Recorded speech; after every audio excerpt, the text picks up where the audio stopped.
बड़ी खबर आप तक पहुंचा दें। राजधानी जयपुर से 20 दिनों की आचार संहिता में अब तक 376 करोड़ की अवैध सामग्री को जब्त किया गया है।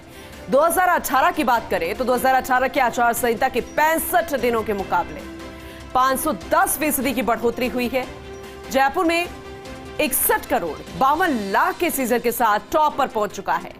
अलवर में भी 18 करोड़ 37 लाख, उदयपुर में 18 करोड़ 35 लाख की सीजर, बीकानेर में 17 करोड़ 89 लाख, जोधपुर में 17 करोड़ 16 लाख और चित्तौड़गढ़ की बात करें तो 16 करोड़ 65 लाख, नागौर में 15 करोड़ 19 लाख की सीजर, भीलवाड़ा में 14 करोड़ 90 लाख, बांसवाड़ा में 14 करोड़ 41 लाख की सीजर, कोटा में 13 करोड़ 88 लाख, बूंदी में भी लगभग 14 करोड़ और बाड़मेर में लगभग 13 करोड़, हनुमानगढ़ में 11.5 करोड़ के करीब सीजर, सिरोही में 10 करोड़ 41 लाख और गंगानगर में भी 10 करोड़ 40 लाख की अवैध सामग्री को जब्त किया गया है और इसे मिलान किया जा रहा है पिछली बार यानी कि 2018 की आचार संहिता के साथ में। डॉक्टर ऋतुराज शर्मा सहयोगी हमारे साथ जुड़े हुए हैं, उनका रुख करेंगे। ऋतुराज, वाकई में हैरान करने वाला मामला है क्योंकि अब मिलान किया जा रहा है 2018 की आचार संहिता से। अभी तो 20 दिन ही हुए हैं महज और करोड़ों में, और राजधानी जयपुर तो अव्वल पहुंच गया, अवैध सामग्री जब्त हो रही है।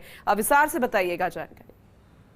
देखिए, जिस तरह से कार्रवाई की गई है विभिन्न प्रवर्तन एजेंसियों ने, उसके तहत ये जो कार्रवाई का जो रिकॉर्ड है वो कायम हो पाया है और यह 510% ज्यादा है। अगर पिछली बार की तुलना की बात करें, पिछली बार की 65 दिनों की तुलना अगर हम 20 दिनों की आचार संहिता के दौरान करें तो यह एक तस्वीर सामने आती है। और इसका खास कारण यह भी है कि इस बार भारत निर्वाचन आयोग ने खासी सख्ती बरती है। कई तरह से उन्होंने सख्ती इस तरह से बरती जिस कारण से ये क्या सख्ती बरतने की वजह से मतलब इतनी मात्रा में अवैध सामग्री जब्त हुई है, या फिर यूं कहीं कि करोड़ों में जिसने रिकॉर्ड तोड़ दिए 2018 का, सख्ती तो तब भी बढ़ती होगी, इस बार क्या खास रहा है? क्या क्या एक्टिवनेस क्या नजर आ रही है इस बार अलग? देखिए, इसमें खासी सख्ती बरती गई है इस बार। क्या जो सख्ती के साथ साथ जो एक्शन लिए गए हैं भारत निर्वाचन आयोग की ओर से, उसकी वजह से एक खौफ सा भी हो गया है एजेंसियों के जो अधिकारी हैं उसमें, क्योंकि यदि वो कार्रवाई नहीं कर पाएंगे तो निश्चित रूप से उनके खिलाफ कार्रवाई होगी और यह अमल में भी लाया गया है। हमने हाल ही में देखा कि अलवर कलेक्टर थे, उनको कार्यमुक्त कर दिया गया था क्योंकि अवैध शराब का परिवहन जो सीमावर्ती राज्य हैं वहां से होते हुए और गुजरात तक हो गया था। तो इसको देखते हुए तुरंत उनको कार्यमुक्त किया गया। इसके साथ साथ 3 एसपी को भी कार्यमुक्त किया गया क्योंकि उनकी एक बड़ी जिम्मेदारी थी।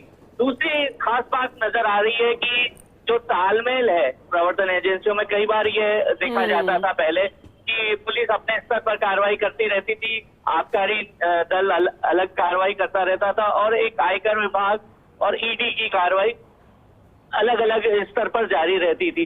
अब चुनाव आयोग ने एक जायजाम पर इन्हें बिठाकर ये साफ तौर पर निर्देश दिए कि किसी भी तरह की जो कार्रवाई हो, आपस में सूचनाओं का आदान प्रदान हो, और एक ऐप विकसित किया गया है। उस ऐप के जरिए ये आपस में जो भी कार्रवाई होती है रियल टाइम डाटा अपडेशन होता है।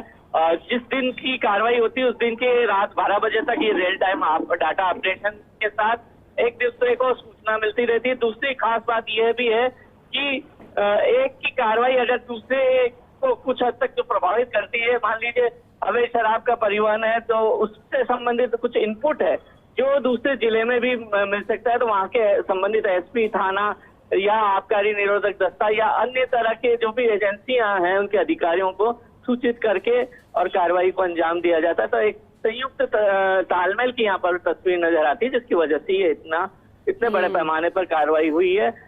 और इसमें खास तौर पर बात यह भी सामने आती है कि भारत निर्वाचन आयोग ने जिस तरह से सख्ती बरती है और जिस तरह से एक्शन लिया है, उसके बाद यह सामने आया है कि यदि वो कार्रवाई नहीं करेंगे, लापरवाही बरतेंगे, तो निश्चित तौर पर उनके खिलाफ भी कार्रवाई होगी। ये साफ देखने में आया, जिसकी वजह से इन तमाम बातों को लेकर जो एक्शन हुआ है वो उसकी एक बड़ी तस्वीर यहाँ पर नजर आती है और 510% ज्यादा यहाँ पर अवैध। बेशक बिल्कुल सही कहा आपने ऋतुराज। इस जानकारी के लिए बहुत धन्यवाद आपका।